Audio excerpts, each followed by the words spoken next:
শিক্ষককে যদি মূল্যায়ন করতে কোনো জাতি না শেখে তাহলে সেই জাতির উন্নয়ন কিভাবে হবে?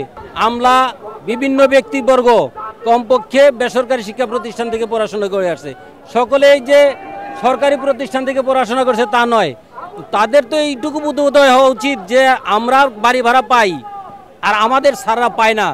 ঢাকা বিশ্ববিদ্যালয়ের শিক্ষক আছেন যিনি নীলফামারীর একটা নন এমপিও প্রতিষ্ঠান থেকে পড়াশোনা করে আজকে ঢাকা বিশ্ববিদ্যালয়ের শিক্ষক, কিন্তু সেই প্রতিষ্ঠানটা আজও এমপিওভুক্ত হয়নি। এরকম শিক্ষকরা বঞ্চিত হয়ে যাদেরকে উঠায় দিয়ে বড় পদে আনছেন, যারা বড় পদে আছেন অবস্থান করছেন, বড় বড় এসি রুমে থাকতেছেন, তাদের ছেলে মেয়েদেরকে বিদেশে পড়াচ্ছেন। তারা একবার ভাবেন না যে যাদের কাছে আমরা শিক্ষা গ্রহণ করলাম ওই সমস্ত শিক্ষকরা কি হালে আছে, তাদের বাড়ি ভাড়া প্রয়োজন কিনা, এই কথাটা তারা একবার যদি ভাবে, বা তাদের মান উন্নয়ন প্রয়োজন কিনা এটা যদি একবার ভাবে, তাদের যদি এইটুকু বোধোদয় হয় তাহলে তো আমার মনে হয় যে এই কাজটা পিছিয়ে থাকার কথা নয়। এমনকি যদি শিক্ষককে যদি মূল্যায়ন করতে কোনো জাতি না শেখে তাহলে সেই জাতির উন্নয়ন কিভাবে হবে?